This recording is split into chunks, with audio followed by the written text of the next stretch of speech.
ஹாய்ங்க, உங்களுக்கு ப்ளவுஸில் எப்படி மெஷர்மெண்ட் எடுக்கிறது அப்படிங்கிறது இந்த வீடியோவில் கிளியராக எக்ஸ்பிளைன் பண்ணிக்கிறேன். வாங்க பார்க்கலாம். ஃபஸ்ட்டு ஒரு ப்ளவுஸ் எடுத்துக்கோங்க.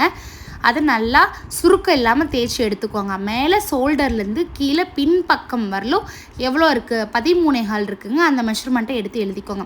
அதே மாதிரியே ப்ளவுஸை நகராமல் கரெக்டாக வச்சு ஆம்கோலோட வளைவு எவ்வளோ இருக்குதுன்னு பார்க்கலாங்க. மேலே ஷோல்டர்லேருந்து ஆம்கோல் வளைவு வரல வச்சு பாருங்கள். டேப்பில் வச்சு பார்க்க உங்களுக்கு தெரியலனா கரெக்டாக அந்த வளைவு வர இடத்துல டேப்பு மடச்சி வச்சு பாருங்கள். 5.5 வந்திருக்குங்க எனக்கு ஆம்கோலோட அளவு. அடுத்து ஷோல்டர் வந்து நம்ம கழுத்து பீஸ்லேருந்து நம்ம கை வரலும் எவ்வளோ இருக்குது அப்படிங்கிறத நல்லா இழுத்து வச்சுக்கோங்க. துணி வந்து சுருங்காமல் இருக்கணும். வந்து 3 இருக்குங்க ஷோல்டரு. அடுத்து பின் கழுத்து அதே மாதிரியே ஷோல்டர் மேலேருந்து கழுத்து எவ்வளோ இருக்குது அப்படிங்கிறத வச்சு பாருங்கள். உங்களுக்கு டவுட்டாக இருந்துச்சுன்னா டேப்பை மடக்கி வச்சிங்கன்னா கரெக்டான அளவு உங்களுக்கு வந்துடுங்க. பின் கழுத்து 8 இருக்குதுங்க. அடுத்து முன்னாடி உயரம். ஃபஸ்ட்டு முன் உயரம் தெரிஞ்சுக்கிறதுக்கு முன்னாடி இது கிராஸ் கட்டாக நேர் கட்டான்னு நீங்கள் தெரிஞ்சுக்கோங்க. இந்த நூல் வந்து நேராக வந்திருக்கு, அதனால் இதுக்கு பேர் நேர் கட்டிங்க. கிராஸ் கட்னா கொஞ்சம் கிராஸாக வந்திருக்கும். இப்போ ஷோல்டர்லேருந்து இங்கே கழுத்து வந்து ஓப்பன் எங்கே இருக்கோ அது வரலும் வச்சு மெஷர்மெண்ட் வச்சு எடுத்துக்கோங்க. எனக்கு 6.5 வருது, அதனால் நீங்கள் 6.5 எனக்கு முன் கழுத்தோட இறக்கம் வந்திருக்கு. நீங்கள் உங்களுக்கு எவ்வளோ வருதோ அதை எடுத்துக்கோங்க.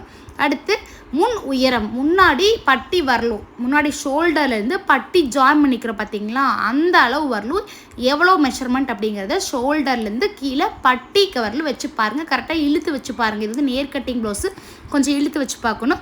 11.5 அளவு வந்திருக்கு. அடுத்து கை நீளம். கை எங்கே ஜாயின் பண்ணிக்கிறோமோ அதுலேருந்து கையோட கீழே வரலும் எவ்வளோ நீளங்கிறத இழுத்து வச்சு எடுத்துக்கோங்க. இது வந்து 6 வந்திருக்கு கை நீளம்.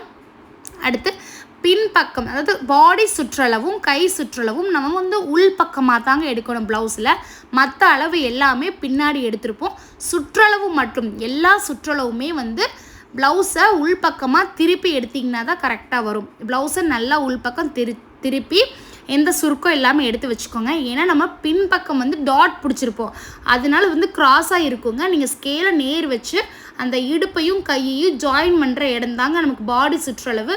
அந்த கார்னர்லேருந்து இங்கே கழுத்து எவ்வளோ வந்திருக்கு அப்படிங்கிறத பாருங்கள். எனக்கு வந்து 10 வந்திருக்கு பாடி சுற்றளவு.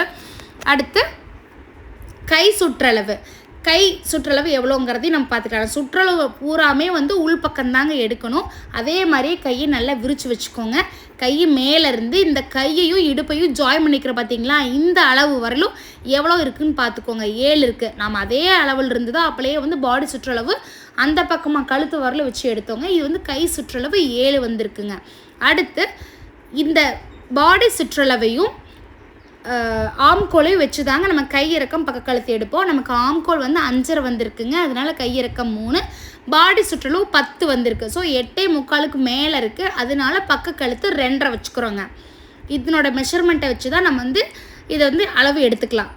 6 வந்துச்சுன்னா நீங்கள் கையிறக்கம் 3.5 வச்சுக்கோங்க. பாடி சுற்றளவு 8.75 கீழே இருந்ததுன்னா 2.25 வச்சிங்கனாவே போதுங்க பக்க கழுத்து. இந்த மாதிரி வச்சிங்கன்னா கழுத்து அகலாமல் கரெக்டாக ஃபிட்டிங் சூப்பராக வந்திருக்குங்க.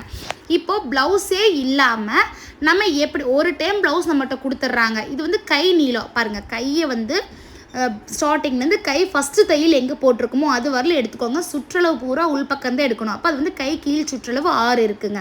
ப்ளவுஸை ஒரு டைம் கொடுத்துட்டாங்கன்னா நம்ம அதை வச்சே வந்து மெஷர்மெண்ட் பூரா எழுதி வச்சிட்டோம்னா நம்ம அவங்ககிட்ட ப்ளவுஸ் திருப்பி கேட்க தேவையில்லைங்க.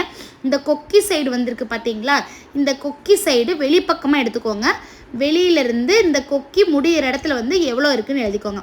இது வந்து கொக்கி பட்டின்னு சொல்லுவோம். 7.5 இன்ச், இது வந்து 7.5 இன்ச் வந்திருக்குங்க. அடுத்து வி பட்டி.